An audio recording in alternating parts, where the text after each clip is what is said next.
आपको geography class में बहुत बहुत स्वागत है। आज हम पढ़ेंगे बीए थर्ड ईयर की जो मानव भूगोल की बुक्स है उसके बारे में। मानव भूगोल का जो सामान्य अर्थ है वो है भौतिक पर्यावरण और मानव के क्रियाकलापों के बीच परस्पर संबंध।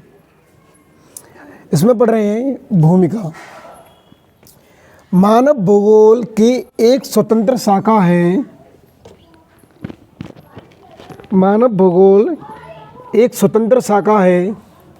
मानव भूगोल के अंतर्गत मानव से संबंधित सभी क्रियाकलापों का अध्ययन किया जाता है। यानी मानव भूगोल के अंतर्गत मानव से संबंधित सभी क्रियाकलापों का अध्ययन किया जाता है। आगे है मानव भूगोल का अध्ययन 8वीं शताब्दी से प्रारंभ हुआ था।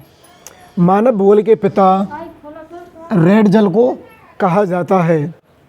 उन्होंने अपनी पुस्तक एंथ्रोपोग्राफी में मानव के क्रियाकलापों का अध्ययन किया।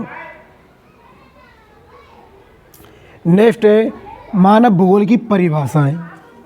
यानी मानव भूगोल की परिभाषा अनेक विद्वानों ने अनेक प्रकार से दी है। जो परिभाषा प्रमुख हैं वे निम्नलिखित हैं। रेडजल के अनुसार, जो विद्वान है रेडजल के अनुसार मानव भूगोल मानव समाज और धरातल के बीच संबंधों का संश्लेषित अध्ययन है। यानी रेडजल की जो परिभाषा दी है मानव भूगोल की, वो परिभाषा है मानव भूगोल मानव समाज और धरातल के बीच संश्लेषित अध्ययन है। अगला जो विद्वान है वह है एलन चर्चिल सैंपिल।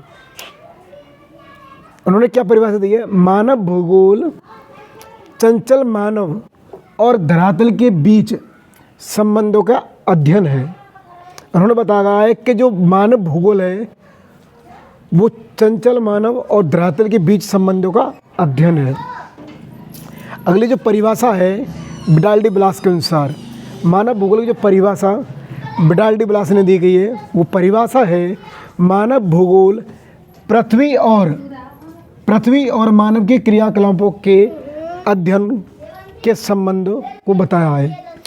उन्होंने कहा कि जो मानव भूगोल है इसमें पृथ्वी और मानव के समस्त क्रियाकलापों का एक अध्ययन बताया गया है।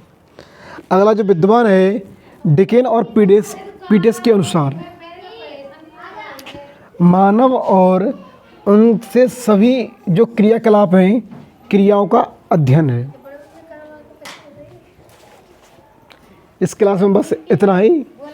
आगे की जो नेक्स्ट क्लास है उसमें पढ़ेंगे।